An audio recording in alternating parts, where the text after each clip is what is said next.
Should you avoid high acid foods because of acid reflux, or should you be eating high acidity foods to increase your natural stomach acid and digestive support?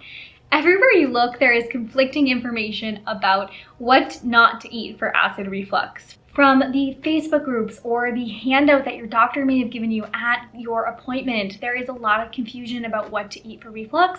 And this is understandable because truly everyone does have unique triggers. But in this video, I'm going to break down the most problematic foods that I am seeing triggering reflux in my clients and I have personally found to be the most triggering. So in this video, you're gonna learn the science behind why these foods are problematic for reflux and why they may be triggering reflux in your body. Why should you listen to me? Well, I'm a registered dietitian. I went to my undergrad and master's to study nutritional science, and they specialize in acid reflux. This is because I spent years suffering with GERD myself. I give you the full story here in this updated version of my GERD recovery journey, where I share with you the tools that helped me overcome GERD. But within this video, I'm going to be going through the top triggering foods for reflux so that you can be informed about what foods might be triggering your reflux. And I'll also share a food that you might be using as a supplement that you think might be helping your reflux, but could actually be doing harm. So stay tuned for that, and be sure to watch to the end of this video because I will tell you how to access my free reflux-friendly grocery guide to help guide your next grocery shopping trip. I hope you enjoy this video. You want to be mindful when you're selecting your teas if you struggle with reflux. I used to drink peppermint tea thinking this was going to help my reflux, but actually peppermint can loosen the lower esophageal sphincter, the sphincter that connects the stomach to the esophagus, triggering reflux. So choose something like chamomile, dandelion, or fennel tea if you have reflux. I know, why do all the best foods have to be reflux triggers? It turns out chocolate is a reflux trigger because it contains caffeine and theobromine, which can loosen the lower esophageal sphincter and stimulate gastric acid secretion. However, white chocolate is reflux friendly if you want to try that out.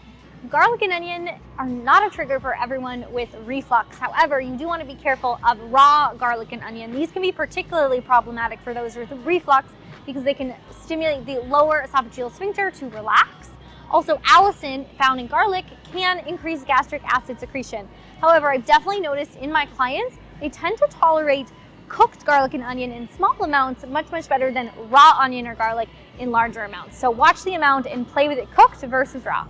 Tomato sauce is a big part of home-cooked meals and a lot of people's food cultures. However, tomato can be a reflux trigger because it loosens the lower esophageal sphincter and can stimulate acid secretion in the stomach. So if you notice tomato sauce is a trigger, which this is one of the biggest triggers for my clients, you may want to choose some of the other reflux-friendly pasta sauces like the creamy mushroom cashew sauce or the butternut squash pasta sauce on the Flora app.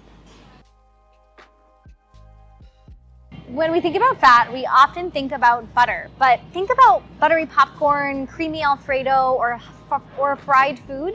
Those can be problematic for reflux because high-fat foods loosen the lower esophageal sphincter. You want to be mindful of fats if you struggle with reflux. So excess fat in a meal can be a reflux trigger. One of my clients who struggled with bile reflux, fat was a really big trigger for her, and we had to modify the amount of fat in her meals. You still want some fat in your diet, you just want to avoid excess at meal times because this can loosen the lower esophageal sphincter and stimulate stomach contents to move into the esophagus. Trust me, there's nothing I love more than a cold glass of rosé on a summer day. However, alcohol can be a reflux trigger. This is particularly problematic because it's acidic, but it can also loosen the lower esophageal sphincter and stimulate gastric acid secretion. Certain alcohols like beer and carbonated seltzers also have carbonation, which increases gastric pressure and can contribute to reflux. However, a lot of my clients have been able to reintroduce alcohol back into their diet in small amounts. I think these speak for themselves. I have no idea what this is, but here's what I look for when I'm looking at the back of the food label, trying to understand, is this okay for acid reflux? I'm looking at spice level, looking for things like peppers, chilies. I'm also looking for citric acid, particularly if it's a beverage. Citric acid in a beverage can be really irritating. Last but not least, the worst food in my opinion if you have reflux is hot sauce or super spicy foods.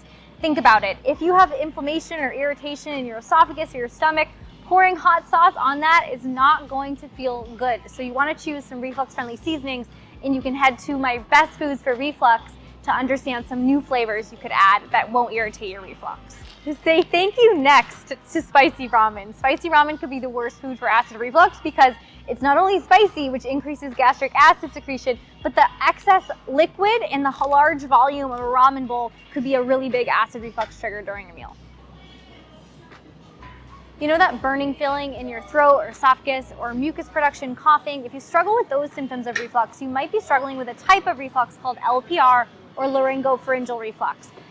If you struggle with this type of reflux, acidic fruits and acidic foods are particularly problematic because they activate an enzyme called pepsin in your throat and esophagus, which can trigger symptoms. So you want to choose my lower acid fruits in my other reflux video on best foods for reflux. What if I told you that your acid reflux remedy was actually making things 10 times worse? I'm talking about apple cider vinegar. So depending on the type of reflux you have and the root cause of your reflux, vinegar could be actually harmful for you. If you're struggling with esophagitis, inflammation of the esophagus, or laryngopharyngeal reflux, LPR, acidic things like vinegar can activate that pepsin enzyme in the esophagus and the throat, so this could make your symptoms worse. If you have low stomach acid, this could be helpful, but you want to make sure the inflammation has gone down in the esophagus first before you expose it to acid. Don't forget to grab my free reflux-friendly grocery guide down below. The link is below, so you can grab that and download it and take a look at some new options that could be reflux-friendly for you. Also, you do not want to miss my reflux-friendly grocery tour. In this video, I tell you the best foods for acid reflux, so be sure to check this out, and this should be helpful for your next meal planning or meal prep session. If you're not subscribed, be sure to subscribe down below. Join this community for weekly gut health and reflux tips, and I will see you at the next video.